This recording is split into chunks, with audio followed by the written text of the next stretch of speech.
All right, y'all, what's going on? It's Combo Breaker 99 back with another post-fight discussion video somewhat. I guess you can call it that because I didn't do one like right after the fight. And I didn't really want to do one after the fight because I was like, okay, we saw what happened in the fight. We saw how it went. We knew how it went down. But I just kind of wanted to go back and talk about this fight, Marina Rodriguez, Michelle Waterson, the rematch, as far as what we could take away from the fight from both fighters at this point. I did a live stream the other day, and we talked about it for a while, just talking about Michelle Waterson as far as what she should do. But as far as what to take away from this fight, I think we can basically say it was a bit of an unnecessary rematch. It was a rematch that, we didn't ask for. The first fight did have some competitive moments, but overall, we knew that Marina Rodriguez just had the better skills, and she was just bigger and stronger than Michelle Waterson. I mean, Michelle Waterson does have a good ground game, and it did come into play in the first fight, and it started to come into play in this fight as well. She did get Marina Rodriguez down in the first round and about won the first round, right, off of that takedown. But when it came down to it, Marina's just, she just had the arsenal. She had the arsenal like she did in the first fight, and she just took full advantage of it this time around and used her aggression. So really, as far as what we could take away from this fight, unnecessary rematch, but Marina, she still has that power, and, she still has that better level skill set on the feet than Michelle Waterson, and that killer instinct that she needed, to get it done. She went in there the first round, was able to survive the takedown from Michelle Waterson in that ground control time, got into the second round and utilized what was working in the first fight as far as the knees. Her tie clinch is still on point. The power in her right hand is there. What I liked about Marina this time around is that she was throwing more combinations and she was being more aggressive. She wasn't waiting. She was pushing forward more in this fight, and she was letting those hands go as soon as she was able to hurt Michelle Waterson. And, the knees, like I said, the knees, she was letting them go to the body. And as soon as she would get in that range to get the clinch, she was firing off to the head as well. And it was those shots to the body that were really, really effective because they were making Michelle Waterson back up and just retreat. But it was the ones that she landed on the head that opened up the nose and opened up the eye and just overall did the damage and about put Michelle Waterson out a couple of times, right? And that was one reason why I didn't understand why the referee just go ahead and stop the fight, because at that point, Michelle was just kind of surviving. She was just surviving at that point, So I think that one thing we can take away is Marina still has what it takes on the feet to do damage, and she has that power, and that's her thing. But another is that the takedown defense still needs to be worked on. Marina wants to get back into the title shot picture. She wants to go in that win streak again against some of these top 15 fighters. But in order to do that, the takedown defense has to be on point. It's one thing to have submission defense and the defense that she has on the ground, but that's what's still costing her rounds. That's still what's costing Marina Rodriguez rounds at times whenever she, gets stuck on her back, and she's getting hit with shots, or she's just spending the round trying to defend the submission attempt, defend an arm bar, defend like a guillotine. That's all well and good, but how about, preventing getting there in the first place? How about trying her best to stay on the feet, having a quick scramble, having a good sprawl, having that physical strength that's needed to stay on the feet and keep the fight where she wants it to be, So, that's one of the big things about Marina that needs to be taken care of moving forward, because I like the attitude. Number one, I like Marina Rodriguez as a fighter, and I like the fact that, she wants to fight everybody. And the name she called out, which I'm going to talk about here, maybe in another video, is the fact that, Marina's calling for these names, but, to get past some of these names, there's a couple things I think she still has to be tight on to be able to get back into that realm of elite status and title contention, And that's the one thing, that kept other fighters going and kept them around for so long. Even then, you see like when fighters evolve, they started to kind of get pushed out too. But you seen how far they could get. Like Joanna, Joanna could defend the title 5 times. She could still fight against the best fighters.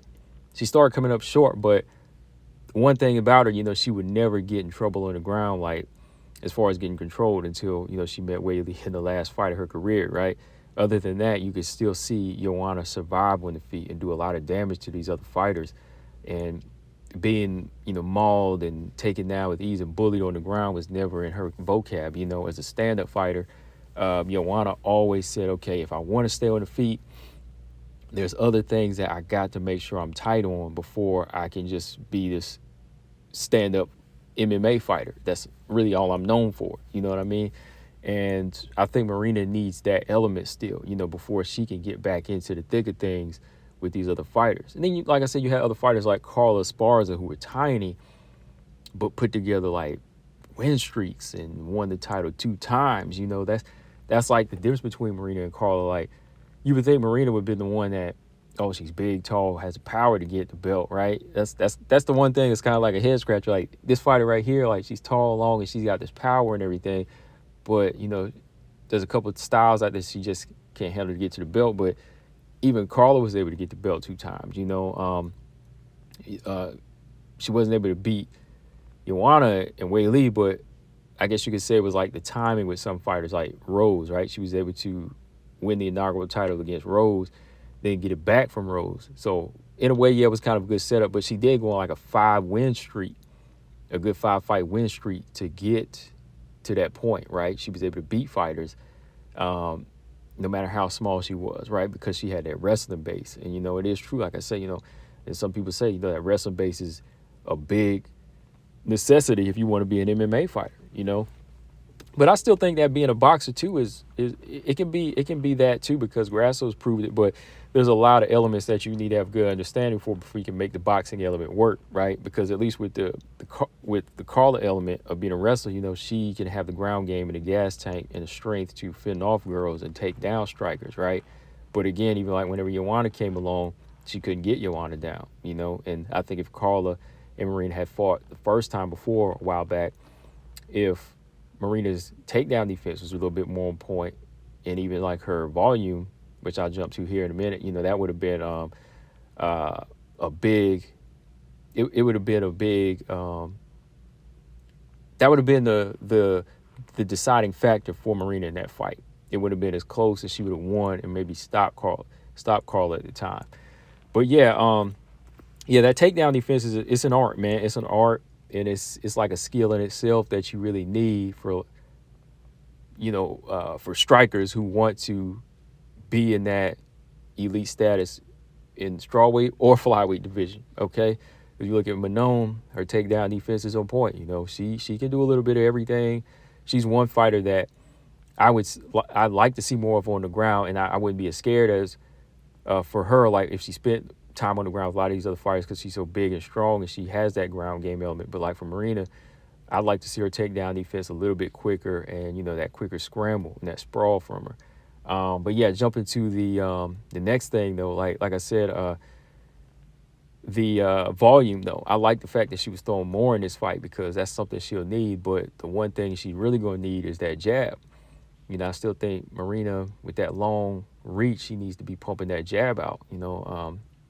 Even if it's not like as quick as Joanna's jab, she's got to be letting that jab go. She's got to be pumping that thing out, because I think that's that one punch that can set up the knockouts that she so needs, or makes fights draw out. Like even this fight here, there were times she was in the clinch just kneeing away at the body of Michelle Waterson. I'm like, okay, those are good. Like they doing a lot of damage, but now let's find that range again and let's start pumping that jab in Michelle Waterson's face, and then boom, hit her with that right hand like she did with Amanda Ebas, and it can be done. And that's just what it is. That jab is a very important punch that I think she's been neglecting a lot in some of her fights. And you're going to need that with the name that she called out, and that's Tatiana Suarez. Tatiana is the next fight Marina wants. Like I said, I like that because she says, look, Tatiana is not ready yet for the title. She feels like she needs to get in another fight, which I don't think is full on true. I think Tatiana Well, I think it's 50-50 with Tatiana. Like, I'd like to see Tatiana get in there with a couple more fights since she's been gone for so long. You know, the Andrade fight, um, Aaron already did that. Jan did that. And I still think Jan is closer to the title shot right now since she won 2 in a row. Whereas Tatiana just got this one comeback fight. And that's, well, 2 comeback, you know, Montana in this fight. But she needs maybe one other fight here at 115, right? So I think, yeah, Tatiana is in that talks. But seeing her fight somebody else would be nice to see how she could handle a striker. And just to see her get sharper again at 115, you know, because, you know, Wei Lee is on another level now since Tatiana's been gone. So Marina is right about it in that aspect, right? She is right about it there. And, you know, like I said, yeah, Marina likes to fight the best fighters. Like, that's the one thing, like, she will put herself through that hard work and that gauntlet before she full on calls out for a title shot. Because she could have knocked Michelle Waterson out and said, oh, I want a title shot. Like some fighters, you're like, oh, I'm ready. Give me a title shot. Give me Wei Lee. But no, she wants to fight a tough fight like Suarez. And, hey, if she gets it and she actually wins, then she'll deserve it. She'll have earned it because Marina's fought everybody. You know, Marina has fought everybody. But in order to do that, those things that I mentioned, she's going to need. You know, she's going to need that jab. She's going to need that takedown defense, because with those 2 things, I think that could bring the winning element she would need. Well, that would bring the elements that she needs to win against Tatiana Suarez. Because like I said before, Tatiana Suarez, the only style matchup that I think would have been a nightmare for her and would have been hell would have been Joanna. You know, styles just make fights, and I think that would have been it for her. Like, Rose, I think she would have got handled by Suarez as far as the physicality and not being able to pull the trigger as quick. You know, even with her precision and quickness, I think Suarez would have been on her. Suarez would have been Andrade before. She would have beat Wei Lee before, right? But with Joanna, that having that panicky, scrambly style and, you know, those push kicks to the stomach and that jab and that combinations, I think all of that would have been a problem for Suarez. Like, Suarez probably could have won, but I think that would have been the one that would have been harder to call for me, in my opinion. So, you know, those are the 2 elements that Marina's going to really need in that fight. You know, that quick jab, letting them hands go, and that takedown defense. So, yeah, what we could take away from the fight, yeah, you know, Marina's still there. She still wants to do the tough work. She wants the tough fights. She can still fight on her feet, no problem with that. Also, on the Michelle Waterson side, I think, you know, Michelle Waterson's kind of in that position where she may need to retire now, or at this point just fight the fights like Karolina Kowalkiewicz. You know, if she wants to stick around, that's what it's got to be, because I think, you know, she's going to be in danger to herself if she continues to fight fighters like even Lupi. She runs a fight like Lupi, Yasmin Lucindo, you know, those girls that are hungry, that are on a warpath, you know. Even Josephine Newsom could be a problem for her. I'm just saying, you know, when Josephine Newsom comes into a certain point, she'll be a problem for her. Yeah, just girls like that she's around now, it's going to be tough. I mean, she hasn't won a fight in like almost 4 years, you know, so I'm just saying, like, even though some of the other fights weren't as bad as this one, you know, this beating was a wake-up call, because it was just saying that, okay, you were losing this fight, you were losing this fight, you were losing this fight, but now you lost this one in crazy fashion when you stepped your game up again. Imagine what could happen again. That's basically what it was telling her, you know. So I think Michelle may be in that position to retire. She's 37 years old. The girls are just getting bigger and stronger from here, or better as well, and younger and hungrier. Nobody wants to see Michelle go in there and take this type of beating, and nobody's going to cheer on this girl when she's coming out with a busted brow again and a broken nose, and whether or not she's enjoying herself. I don't want to see people like that. Like I said, I don't tune into fights to see one guy or one girl get pummeled like this. I mean, if they do and they fighting back, then fine, but I didn't get into the fight for that, you know. I'd rather watch boring chess matches than, or to the casual fan, boring chess match. I'd rather watch fights like that than matchups like this where somebody's like, oh, wow, they busted up and they still coming. They got heart. Nah, I ain't down for the moral victory, y'all. Not at all. So I think Michelle Waterson may have a couple more in her as far as unranked realms against certain unranked fighters like Hannah Goldie and them, Belbita, Carolina maybe. But when you're talking Denise Gomes, Lupi, Yasmin Lucindo, she got to stay away from those hungry girls. So in my opinion, if you're going to fight out a contract, those fights might be the one for those easier fights. But I would say it's time to retire. I would say it's time to retire. That's just for me. That's coming from a Michelle Waterson fan. I don't want to see fighters I like or that were on there that I can remember for their prime days, throwing kicks and being quick and all of that. I don't want to see them on this end anymore. Seen that too many times, and that's just me. It's either that or leave the gym that she's at. Because I think, hey, the gym that she's at now, or still with Jackson Wink, and it's like there's no evolution there for it. Same with Holly Holm. Like Holly shows a couple of different things, but overall, there's no evolution there where they're getting better. You see Clarissa Shields. I guess she's left there and she's getting work in with other people now. To move forward, and I think that's the one thing you need. I know there's loyalty, but shoot, if you want to continue to win and you want to take care of yourself, you got to find somebody that's going to show you how to evolve in the game. It's important.